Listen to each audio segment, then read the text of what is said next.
Everyone, it gives me great pleasure to introduce our keynote speaker, Professor Robert J. Gordon, who is the Stanley G. Professor in the Social Sciences and Professor of Economics at Northwestern University. He's one of the world's leading experts on inflation, unemployment, and long-term economic growth. Gordon did his undergraduate work at Harvard, where his senior thesis won the Alan Young Prize, then attended Oxford on a Marshall Scholarship. He received his PhD at MIT in 1967 and taught at Harvard and the University of Chicago before coming to Northwestern. He's published widely, and his work has had a fundamental impact on both the trajectory of our science and on policy debates spanning a wide range of economic questions. His seminal contributions to our science are reflected in his appointments as a distinguished fellow of the American Economic Association and a fellow of both the Econometric Society and the American Academy of Arts and Sciences.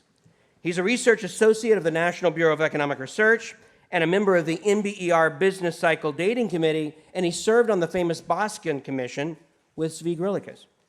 Bob's longstanding interest in accounting for quality change and the creation of new goods, and his abiding interest in the long-term drivers of U.S. productivity growth were just some of the domains where his research interest overlapped with Zvi's. And Bob's compelling case for long-term productivity pessimism is well known to our research community, and we must all acknowledge the extent to which the basic macro facts, at least so far, attest to the strength and prescience of his arguments. Bob Gordon was also my mentor when I was an undergraduate at Northwestern. His example and influence were foundational to my own scientific career and played a key role in my decision to pursue a PhD in economics.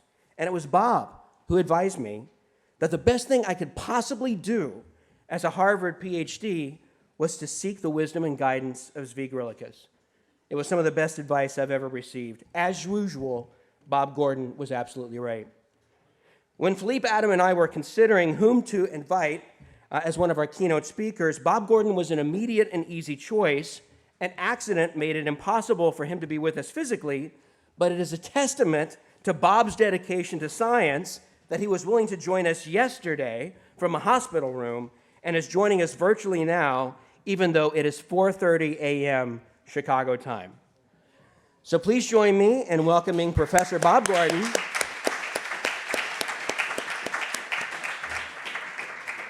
And Bob, the floor is yours. Okay, you can hear me? Very well. Okay, good. Thanks, Lee, for a great introduction. And let's first remember a little bit about my connection with Zvi. I was a young graduate student in the mid to late 60s, and Zvi had already had a big influence. His seminal 1957 PhD thesis on the diffusion of corn technology helped to get at the roots of why agricultural productivity was growing so fast. We all remember his pioneering 1961 econometric hedonic price paper on automobiles, and his blockbuster 1967 paper with Jorgensen on the measurement of inputs in TFP, as John Fernald so well put it yesterday. Jorgensen and Griliches wanted to make or argued that it would be possible to make TFP disappear. And as John pointed out, it's disappeared for other reasons. Zvi's decades of research and legions of co-authors and students on everything about factor inputs, R&D, and patents are well known to this group.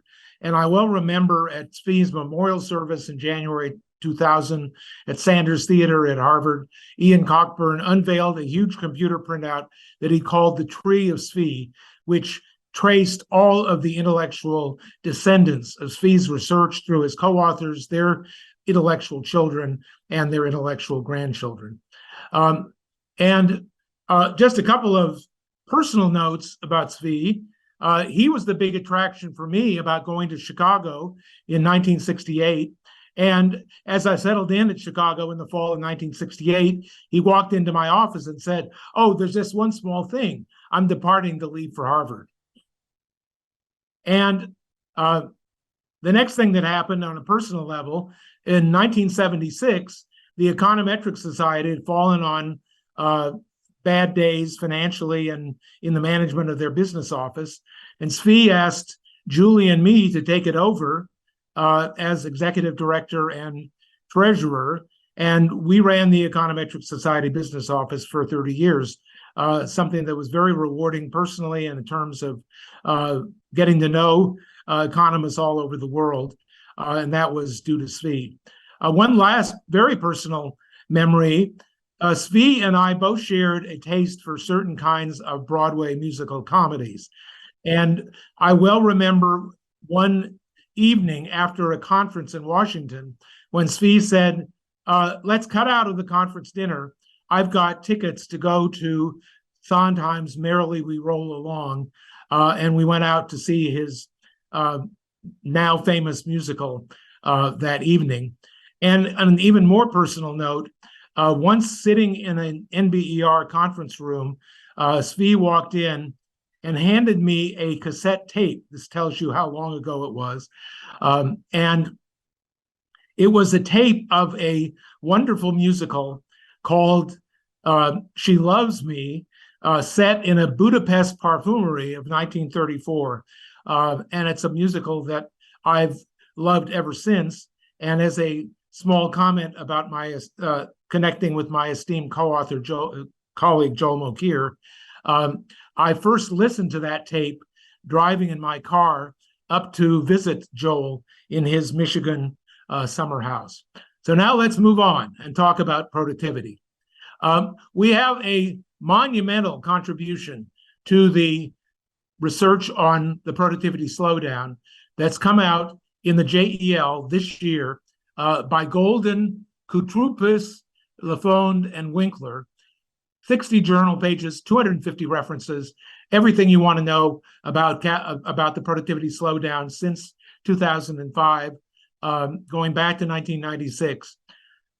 The amazing thing about this paper is that through their 60 pages, they are able to come up with two-digit decompositions of the slowdown for 5 different countries, allocating it to capital deepening, mismeasurement, spillover from intangibles, slowdown from benefits from trade, and misallocation. What's surprising about this, besides getting it down to 2 digits beyond the decimal place, is that there's no room in their allocation of the causes for the history of innovation. Now, maybe they couldn't quantify it. Maybe they couldn't get innovation's contribution down to 2 decimal points. And I'll refer back to some of their ideas as we go through and take a different approach. My alternative framework is to look at 2 different ways of assessing the productivity slowdown. One is to argue that looking at the post-1995 interval is too narrow. We need a longer stretch of history back to 1950 to gain perspective. But why stop at 1950? Why not 1890? So I'm going to start by comparing Europe and the US since 1890, thanks to a wonderful new data set that we have for such research. And then working against the JEL paper by GKLW is a set of slowdown explanations that I don't think fit with their decomposition very neatly. First of all, the power of history. And second, and the main emphasis in the last half of my talk, is going to be on the power of industry differences. There is enormous heterogeneity in the slowdown of labor productivity and TFP that is not congruent with the GKLW explanations. But looking at each industry, the major ones that contribute to our slowdown, we can understand industry by industry, just for the important ones, what some of these industry-specific causes are. Now, here's a familiar diagram because you just saw it differently. You just saw it yesterday in green colors instead of red. This is the U.S. post-war history. We talked about it, so did John yesterday. It's for the total economy, not the private economy. Standard dividing line dates. We have 2 slowdowns to explain. They're both uncannily similar in their order of magnitude. And we also have 1 revival to explain. But why stop in 1950? Why not go back to 1890? And we're going to add 2 more dividing dates, 1914, a natural one, and 1929. Now, if you look at the bars, you'll see something interesting. You'll see that the second, third, and fourth bars are all equally long. There was a period between 1914 and 1972 of unusually rapid and consistent productivity growth. Then we had the two slowdowns in the post-war. But if we compare the speed up after 1914, it lasted for 58 years. The speed up after 1995 lasted for only 10 years. Now here's Europe, the same two time periods. First of all, Europe, we looked at yesterday. We have a steady slowdown. Europe here is all 17 Western European countries that were not part of the communist bloc before 1990, and they are weighted by GDP. Notice that European productivity growth, as we know, is much faster than the US in the first two periods, slower than the US in the last two periods. We're going to gain more insight into that as we go along. Now, here's the longer history for Europe going back to 1890. And thanks to the wonderful new data set by Bergeau, Sette, and Lecotte, we're able to get annual productivity data for 15 of the 17 Western European countries. And here we notice several important things. First of all, if you look at the contrast between the third and the fourth period, you see that the explanation of rapid European productivity growth after 1950 was Les 30 Glorieuses, the wonderful post-war catch-up. And what was it catching up from? It was catching up from terrible productivity growth between 1929 and 1950. And that was not just World War II. It turns out that European productivity growth during the 1930s was only half that of the United States, despite the depth of the US Great Depression. And looking back at the first two bars, very surprisingly, they are almost the same as for the United States. And we're going to see that the history of productivity in Europe compared to the United States is quite surprising. Now let's overlap the two. Here you see a zigzag. Europe and the US about the same for the first two periods, alternating in the third and fourth period, US going ahead and Europe catching up. Then in the fifth period, after 1972, Europe vastly outperformed the US because, as we'll see, it started out behind and it had still a lot of catching up to do. Europe fell behind then after 1995 and further behind in the last 17 years. What's important for my purposes is the difference between the three periods as we aggregate these 7 periods. 1890 to 1914, we had moderate productivity growth. In 1914 to 1972, we had productivity growth more than twice as fast, almost the same for Europe and the US once you iron out these effects of the wars.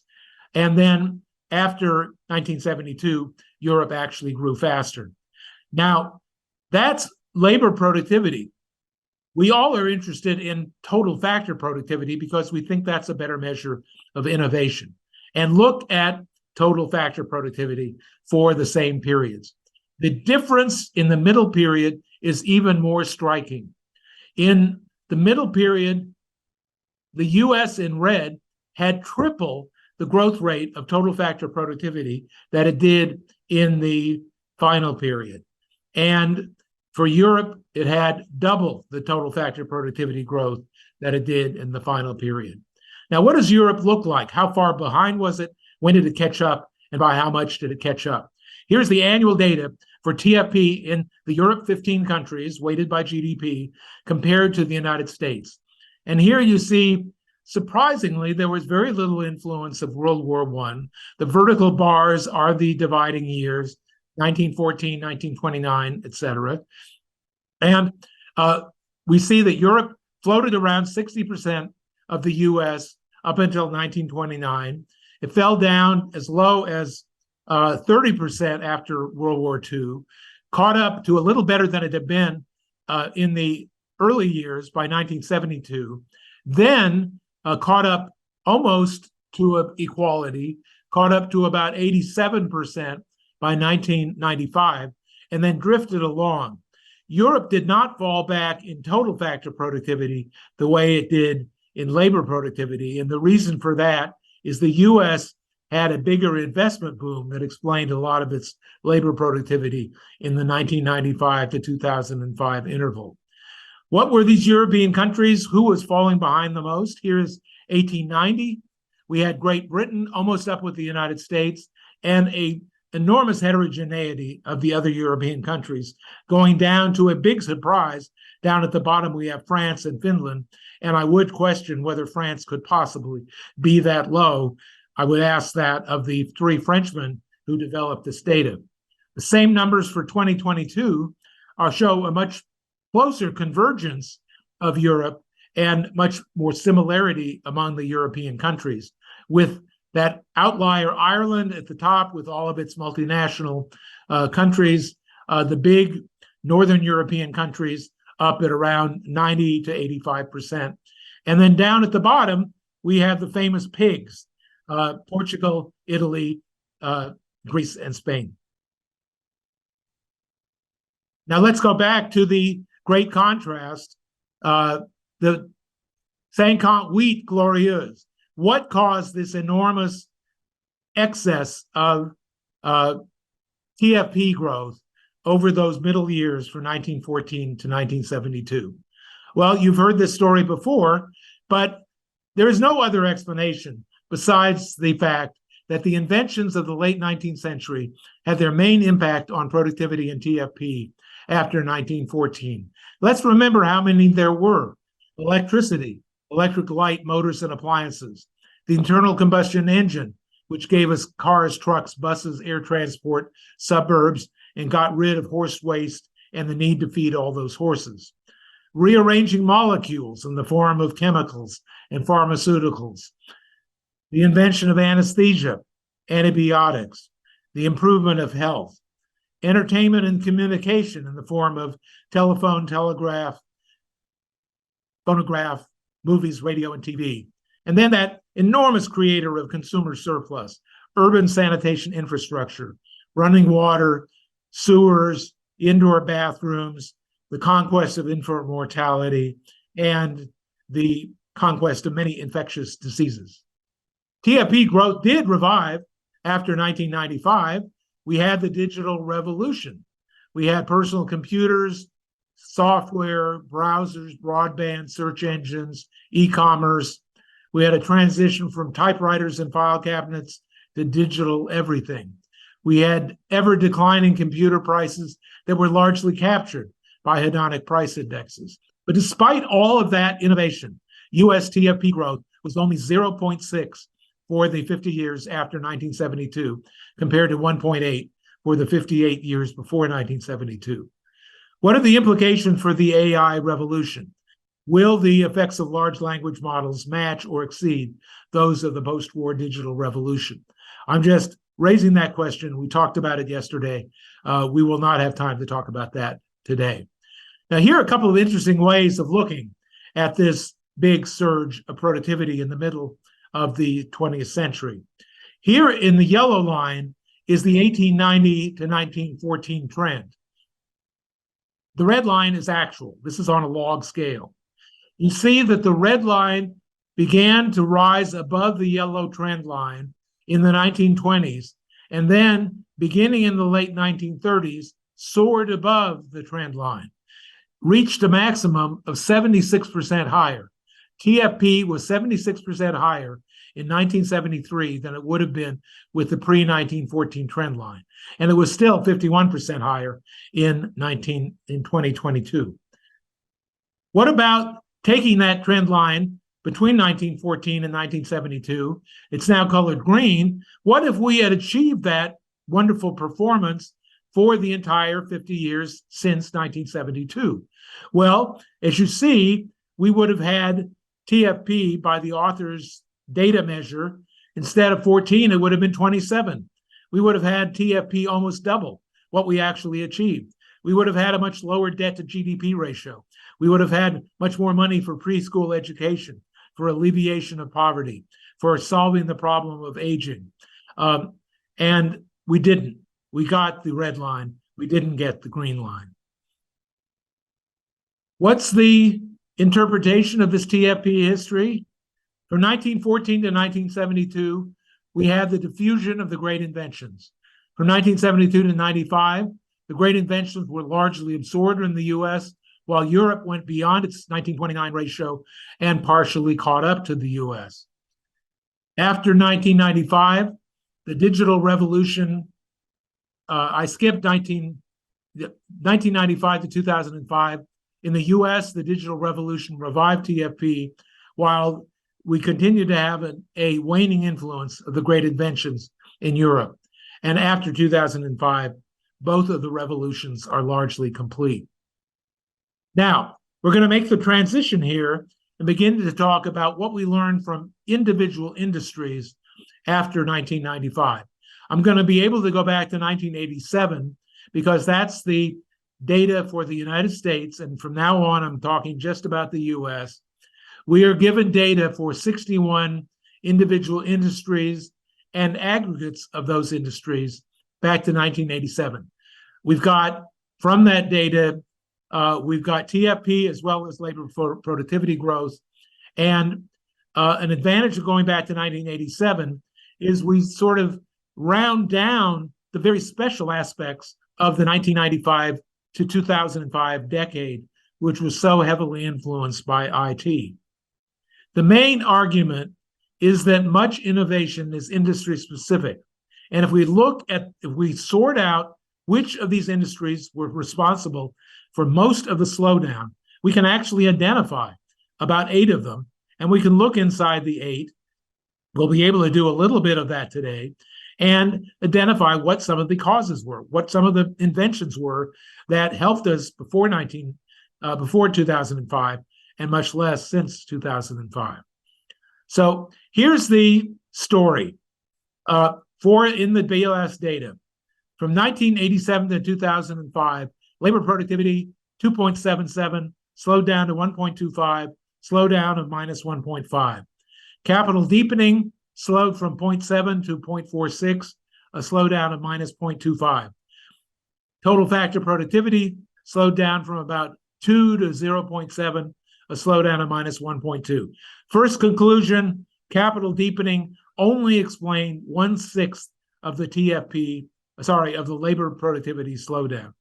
And down at the bottom, in the 4th row, we see that the contribution of composition was not to explain any of the slowdown. If you take the composition of all these industries in the early period and recalculate productivity in the later period, you find that productivity growth slowdown would have been bigger with the early decomposition. So the fact that the industry composition shifted actually made the productivity slowdown somewhat smaller, not larger. So composition does not help. This just repeats the US magnitudes for the 2 periods, 87 to 90 to 2005 and 05 to 22. And once again, the composition effect does not help in explaining the productivity slowdown. What about measurement? We have only 1/6 to explain from capital deepening. What about measurement? Well, it's plausible that measurement was pretty lousy from 1890 to 1914, and it's plausible that measurement improved and came into its own with Kuznets, Kendrick, and the NBER after 1914.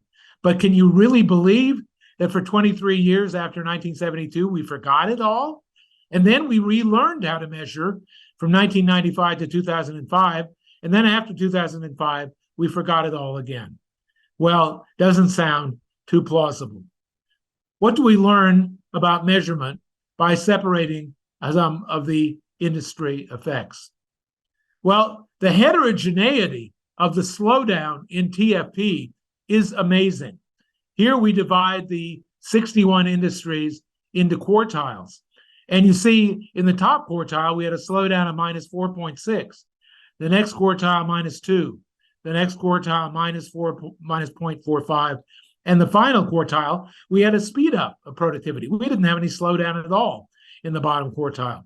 The right column shows you the share of value added in these 4 groups. the two middle groups had a higher share of value added.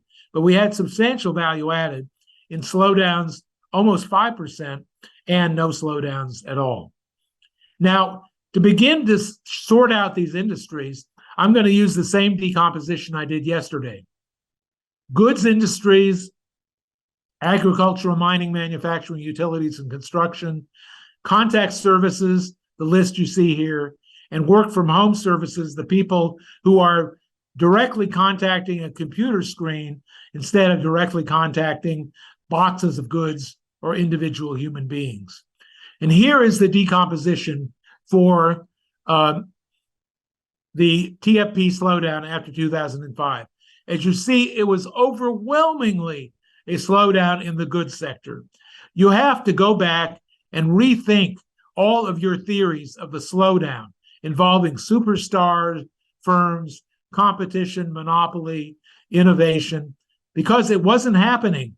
The slowdown wasn't happening in those work from home services that everybody talks about. It was happening in goods. And in the goods, it was happening predominantly in manufacturing. Now, I don't expect you to look at all of these lines, but I want to highlight what's going on here at the top and the bottom. This is the share of the slowdown contributed by the industries listed. The colors are the same: yellow for goods, blue for contact services, purple for work from home services. What I want you to notice is at the top, we have yellow, red, yellow. 60% of the slowdown was explained by manufacturing. Non-durables in yellow, electric machinery, which is where the computers are hiding, in red, and durables other than electric machinery in gold. If you look down to the bottom, you see that there were 5 industries that had a productivity speed up, that is a negative slowdown, and they offset some of the industries that had small slowdown.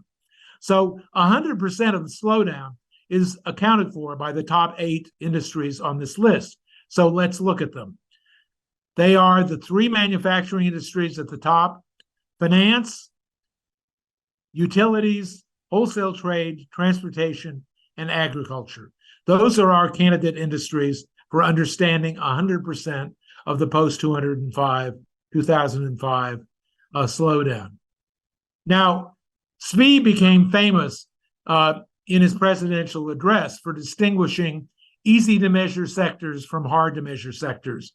And the easy ones were goods, except for construction, trade, accommodation, food services, transportation, entertainment.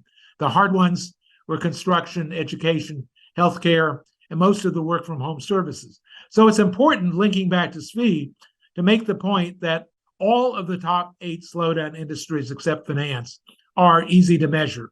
And the most important measurement issue is the accuracy of the hedonic price indexes for computers and semiconductors.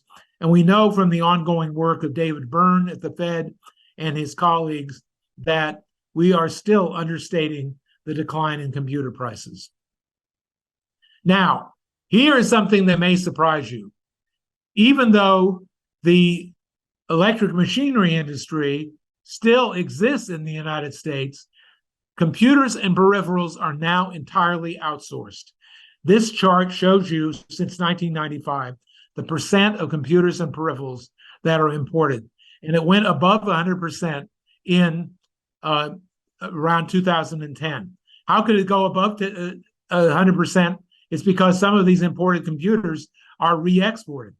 So what is the implication of this?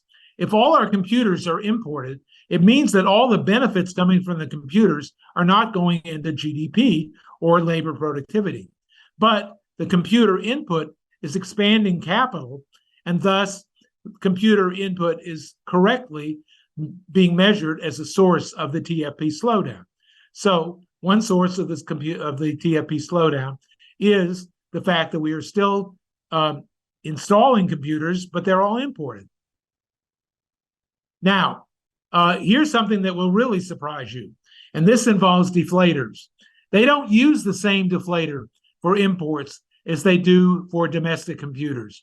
There's been a lot of research in hedonics at the PPI, and they create the most accurate computer deflator. But there's an import deflator that you can get right out of the national accounts. And here is plotted the ratio of the national income accounts computer deflator to the PPI. And believe it or not, it goes up since 1995 to almost 400%, a 4-to-1 bias in imported computer prices. Think of what that means. It means that we're not counting the computers in GDP or labor productivity.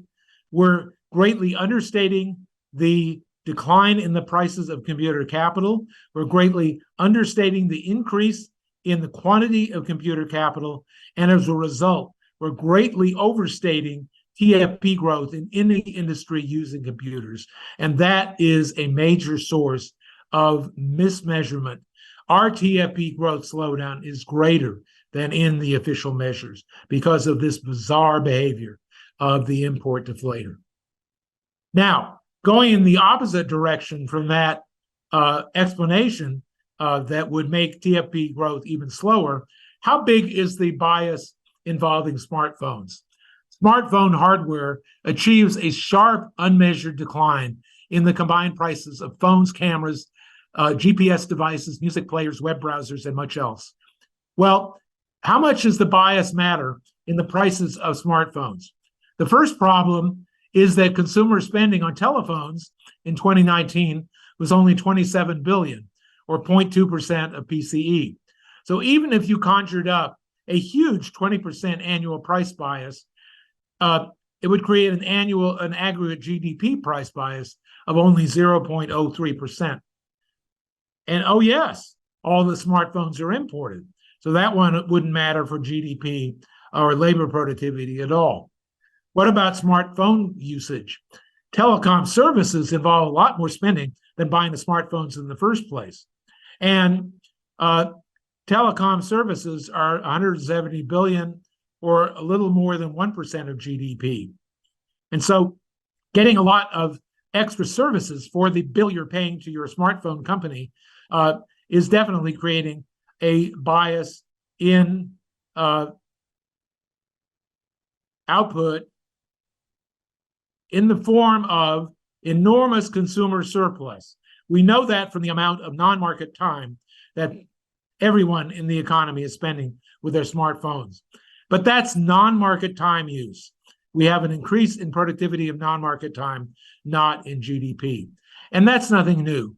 Just think of all the things that have created consumer surplus in the past. Streaming replaced rental DVDs, which replaced videotapes. Live TV replaced live radio. Refrigerators replaced ice boxes. Gas stoves replaced wood stoves. Motor vehicles replaced horse-drawn buggies.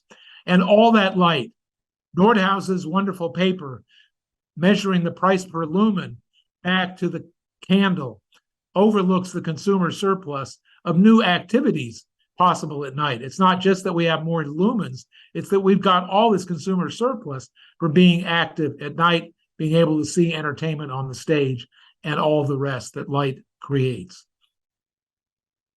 Now we're going to look at industry data in a different way. We're going to look at the level of productivity in a selected number of industries compared to the US private economy average level of labor productivity.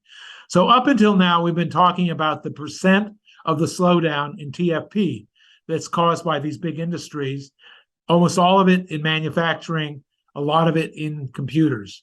Now, here is the US level of labor productivity in dollars per hour since 1987. Goes up from $48 an hour to about $78 an hour. And an advantage of showing the level is you can see it here. The vertical line is always 2005. You can see here that the growth rate from year to year was not uniform. Not all of the slowdown happened after 2005. There was a blip there in 2009. And we're going to see that industries are very heterogeneous, not only in growth rates that we've already seen, but in levels. So just once again, the contribution percents I've shown you up till now are for TFP, and all of the levels you're going to see now. It is really fascinating to see the level of productivity is for labor productivity. Okay, here's electric machinery that includes the computers. The growth of labor productivity in this sub-industry was 13% before 2005, 0 after 2007. Due to imports, the value-added share fell from 3.7% in 1995 to 1.1% in 2022. And I don't know if you can see the right side of this graph, but the level of productivity goes shooting up until about 2007, and then is totally flat. It's time to update Robert Solow's famous 1987 remarks, because we can see the computers everywhere, but gosh, they're all imported. The TFP slowdown share from this industry was a full 1/5 of all the slowdown, and it reflects diminishing returns to innovation and the loss of U.S. competitiveness in making computers. Diminishing returns to computer innovation, we have the Bloom paper, which showed that the continuation of the extension of Moore's law requires 18 times more research workers than 4 decades earlier. We know that there's an exponentially rising cost of chip research and fabrication. One of TSMC's new plants to make 3 nanometer chips cost $19.5 billion. Photolithography is reaching its limits as chips reach subatomic scale. It's like trying to paint a 1-inch line with a 2-inch paintbrush. Now, what about the rest of manufacturing? Gold is non-durables. The horizontal line at 100 is the US average. So whenever a line for a given industry rises to the left of 2005, that industry has productivity growth faster than the US average. If it declines after 2005, that industry has productivity growth slower than the US average. So here we are seeing the 2 culprit industries besides computers. And this is non-durable manufacturing in gold and durable manufacturing in blue for durables outside of computers. And manufacturing accounts for 75% of private sector R&D. Of this, 60% is in semiconductors and pharmaceuticals. Thus, 45% of private R&D is exposed to the severely diminishing returns documented by the Bloom article. Now, what about the non-durable sub-industries? Here we have at the top petroleum with a level of productivity more than 500% the US average. In the middle, we have pharmaceuticals with a productivity level about 300% of the US average. And down at the bottom, we have food. All of those are contributing to the productivity slowdown. And we've achieved important advances long ago in pharmaceuticals. Again, this is the problem of the biggest opportunities are behind us in antibiotics, polio drugs, chemotherapy, CT scans, MRI, imaging, all the things that have made medical care so much more effective. A lot of it happened in the past. And it's even more radical, according to this Economist article from May 4th, just 3 weeks ago. This graph shows for 1950, going all the way back to 1950, shows that new drugs approved per $1 billion of real spending has dropped by a factor of 80 times. A factor of 80. This is on a log scale. Bloom's paper, and of course co-authors, shows that lives saved per 100,000 per clinical trial dropped by a factor of 8. Lives saved per trial dropped by a factor of 8 for breast cancer and 16 times for all cancer. So what we're getting out of the clinical trials is much less effective in saving lives. We've had a shift in R&D spending to more difficult projects because the easy projects have been completed. And we also have tighter regulation on new drugs because the panoply of existing drugs is already quite adequate. Now, I'm not going to say much about durable sub-industries. We got three of them here that are contributing to the slowdown. The top one is other transportation equipment. So here's Boeing hiding in the green. And if you can't see the green line over on the right, the green line is falling precipitously after about 2018. The blue line is for motor vehicles. The red line is for machinery. So let's just talk about motor vehicles. Motor vehicles had a big improvement in manufacturing methods due to the arrival of the Japanese transplants and the move toward what is called Japanese lean production between 1987 and 2002. But a 2018 study said that what can be automated has already been automated. Robots have proven to be very effective in body welding and painting, but they're diminishing returns after that. I was with an NBER group that toured auto factories 30 years ago, and they were already using robots for welding and body painting. But for everything else, in another study, quote, human flexibility is needed for increasingly complex vehicles once we get those bodies welded and painted. Now, what about finance, insurance, and real estate? Here we really have some culprits for the productivity slowdown. This industry contributes 17% of the labor productivity slowdown, 10% of TFP, and 42% of the capital deepening slowdown. It has a very high level of labor productivity, 280 times the level of national productivity in this very heterogeneous industry. Its slowdown began in 2014, not in 2005. And the thing that we can see so clearly in this industry is how the rollout of one technical device, the ATM machine, mattered before 2005, and how the revolution of trading on stock markets also was a revolution that happened before 2005. Here we have ATMs per bank branch. Paul Volcker said in 2009 that ATMs are the only useful innovation in banking over the last 20 years.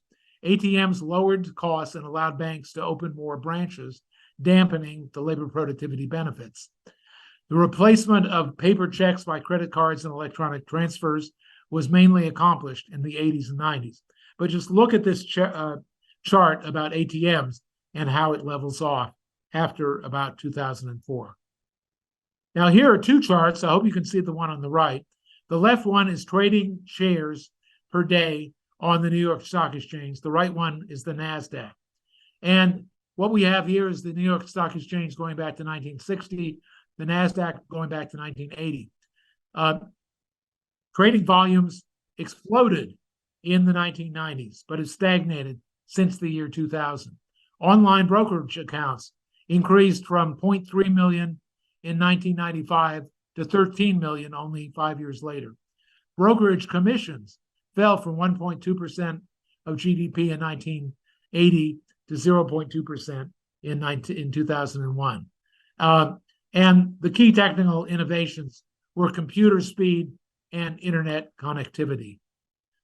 Zvi's debut industry was agriculture, and it's only contributing a minor amount of the recent productivity slowdown. But if you look at the data going back further, agriculture had terrific labor productivity growth from 1950 to 1990 as a result of innovation in farm machinery, fertilizer, crop seeds, and management methods with USDA support. This is the third industry studied by the Bloom paper, and they concluded that 5 times more research effort is needed to achieve a given growth in the efficacy of seeds and corn yields, crop yields. So what about a couple of the other industries? Wholesale trade at the top has a level of productivity about equal to the national average. It doesn't look like on this graph that it has much of a slowdown. It accounts for about 8% of the TFP slowdown. I won't say anything more than that. It's a hodgepodge of about 18 different sub-industries. What about retail? This is really interesting because we had two generations of technology. We had the revolution in the 1980s and 90s of barcode scanning, instant credit card authorization, and the whole inventory management revolution associated with Walmart. We have the Walmart reallocation effect, pushing laggard mom and pop businesses out of business. And then we had a hiatus from 2000 to 2010, and then we had e-commerce kicking in. If you can see the right-hand side of the green line, it starts moving upwards after 2010. And the last industry, and the champ of all industries, not experiencing a slowdown at all, is information services. Labor productivity growth accelerated from 4.4% before 2005 to 5.2% after 2005. The ratio to the US average increased from 100% to 290%. It's the focal star of superstar firms. Did natural monopoly stifle innovation? Apparently not. Well, almost done. The conclusion from the industry comparisons is that the most convincing explanation of 58 years of rapid productivity growth from 1914 to 1972 was the diffusion of the great inventions of the Second Industrial Revolution. Likewise, the rapid growth from 1987 to 2005 resulted from the capital diffused of IT after Solo's famous 1987 remarks. But after 2005, you've seen in the industry data diminishing returns in computers, other durables, banking, securities. And in the study of the Bloom paper that I keep referring to, the slowdown is not after 2005. It reflects much longer-term diminishing returns in research going back as long as 40 years. What about superstar and monopoly firms? They're most relevant to information services, which had a speed up in labor productivity. So my final words are twofold. First of all, there is one convincing aspect of the manufacturing slowdown that is captured by the JEL paper, and that is the role of imports. Here we have in brown the growth in the ratio of imports to GDP. In green, we have the ratio of the growth in productivity to total manufacturing productivity to total productivity. Once again, the green is the growth in the productivity in manufacturing minus the growth rate in total private economy productivity. And you see here in the last two periods a very strong correlation. In the third period, 95 to 2005, we had a big increase in the share of imports, and we had a big difference between a big surplus in manufacturing productivity. And that interpretation is the imports drove out the laggard firms, the low productivity firms. And that's something that the recent productivity literature has been looking at. So imports raised manufacturing productivity growth by driving out the bad firms. And then it was all reversed after 2005 because we had only a minor further increase in imports and labor productivity in manufacturing, for all the reasons we've seen, decline. And then I do have one last remark, and this is about yesterday's discussion. Joel, my esteemed colleague, extolled the development of the tools for innovation and scientific discovery. Yes, computer technology makes it much easier to conduct innovative and scientific research. But innovative outcomes depend not just on the tools used for research, but on the opportunities for innovation. We no longer have the opportunity to invent the interstate highway system. We no longer have the opportunity to invent the jet plane. After 50 years, supersonic air travel has turned out to be impracticable despite all the research. So one lesson of the Bloom paper is that research keeps declining in productivity no matter how effective our current tools for research. That's my final word. Thanks for your attention. Good to be here.